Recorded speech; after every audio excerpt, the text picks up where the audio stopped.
कि मैं विपक्ष में बोलना चाहूंगा। विनायक महोदय जी और मेरे दोस्तों, अभी मेरे विपक्षी वक्ता बहुत ही शायरियां, महान कवियों की शायरियां बोल रही है, लेकिन मैं उन्हें बताना चाहूंगा कि साहब आज भी देश में 22% आबादी ऐसी आबादी है जो शायद तो उससे ये नहीं पता कि उसके पेट में भोजन होगा या नहीं, जो आज भी 21.9% आबादी देश की ऐसी है जो बीपीएल में रहती है। विनायक महोदय जी और मेरे दोस्तों, ना सिर्फ इतना, जब कैशलेस की बात करते हैं, जैसे ट्रेन को चलने के लिए पटरी की, गाड़ी को चलने के लिए टायर की जरूरत होती है, वैसे ये कैशलेस चाहिए आपको, तो आपके पास वो सभी चीजें होनी चाहिए कैशलेस के लिए आवश्यक है। आपके पास ATM, POS machine, bank, education, आपके पास वो एक तरह से पूरा इंफ्रास्ट्रक्चर होना चाहिए तो कैशलेस को आगे बढ़ाए, लेकिन आपके पास है नहीं। आज भी हमारे देश में भारत जैसे 65 साल होने के बाद भी मेरे लोग बड़े गए 75% पढ़े लिखे हैं, 25% लोग देखो जिसमें अपना नाम लिखना चाहते हैं। अरे जब सरकार को योजना बनाती है, कोई सपना देखती है, तो दोस्तों सर्वजन हिताय सर्वजन सुखाय, तो क्या 25% वेतन पर 22% गरीब को छोड़ दोगे?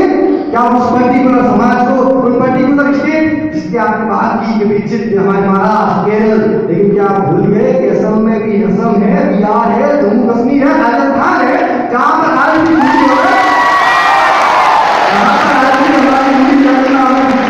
कि बेटा मोबाइल में कितना बैलेंस है मैं चेक कर ले, और आपसे कहते हैं यस यस हो जाइए।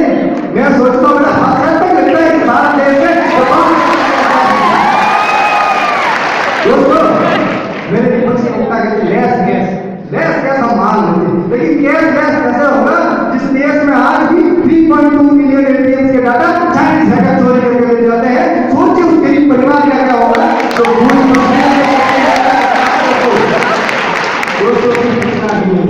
जब हम बात करें बैंकिंग सेक्टर की, तो विनायक महोदय जी, मैं अपने विपक्षी भाइयों को बहनों को बताना चाहूंगा कि आज हमारे देश में मात्र पीओएस मशीन की बात करें तो 15,12,067, जब बैंक की बात करें तो 1,51,21, जब एटीएम की बात करें तो 2 लाख लगभग। दोस्तों जिस देश में 2 लाख मात्र एटीएम है, 1 लाख मात्र बैंक शाखा है, और जिस देश में 125 करोड़ जनता रहती है, उस देश में 1 लाख बैंक, अरे बड़ा हास्यास्पद लगता है। अरे हमारी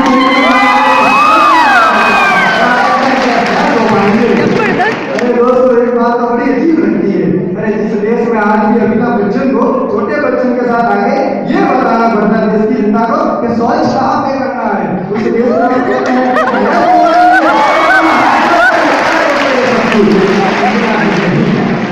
मेरे दोस्त कहते हैं हम साइबर अटैक, हमारे पास कनेक्टिविटी की दोस्तों बात करें ना, तो आज भी देश में 18,452 तक ऐसे गाँव है जहाँ पर इलेक्ट्रिसिटी नहीं। अरे मैं आपसे पूछना चाहूंगा, अगर जिस गाँव में इलेक्ट्रिसिटी नहीं, वो आपके पास मोबाइल कहाँ से लाएगा, चार्जर कहाँ से लाएगा, पीओएस मशीन कैसे यूज करेगा? कि वो देश की जनता नहीं है, कि वो आपके नहीं है, क्या आप उन्हें छोड़ के उन राज्यों की बात करोगे जो विकसित है? क्या उस गरीब परिवार की, उस गरीब माँ की, उस गरीब बेटे के लिए सोचोगे जिसके घर में आज भी इलेक्ट्रिसिटी नहीं, जो आज भी बिजली की जोर में पड़ता है, आप उसे कहते हैं कैसे हो पाएंगे? दोस्तों जब हम बात करते हैं शिक्षा की, जब हम बात करते हैं विकसित देशों की, तो विनायक महोदय जी अपने विपक्षी भाइयों को बताना चाहूंगा, जब हम पीओएस ऑन ऑफ है जो स्वाइप मशीन होती है उनकी तुलना विकसित देशों से करते हैं, तो हमारे पास जो एवरेज करते तो 692 प्रत्येक 10 लाख है।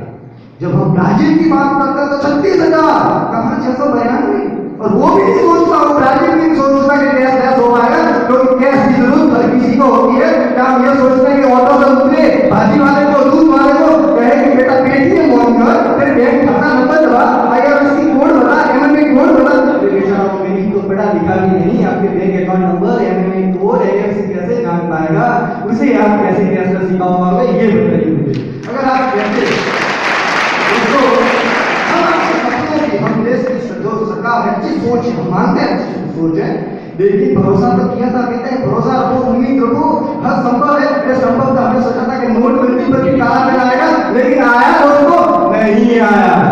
तो क्या मिलता है कि कैशलेस आप चाहते हैं कैशलेस करना, अगर आप चाहते हैं कैशलेस करना तो लाइए कनेक्टिविटी। आज भी हमारे देश में मात्र 10 लाख गाँव है जिस गाँव में नेटवर्क नहीं है, आज भी शहरों में कॉल ड्रॉप जैसी समस्या आती है, आज भी गाँव में बात करने की हिम्मत छत पे जाके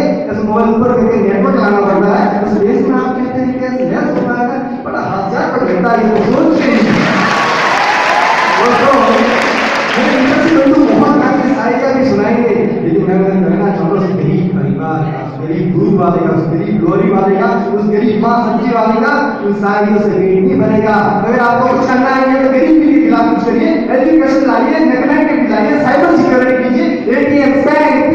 पहले इन पे ध्यान दीजिए, वरना जिस तरह नोटबंदी विफल हो गई कि गैस देश की जनता को परेशान करके आपकी नाकामी को छुपाने की किसी बात में गैस ने बताया है ताकि देश की जनता गुमराह हो जाए, लेकिन दोस्तों नहीं होगी, क्योंकि हम जागरूक हैं और आगे जरूर बढ़ेंगे। बहुत बहुत धन्यवाद।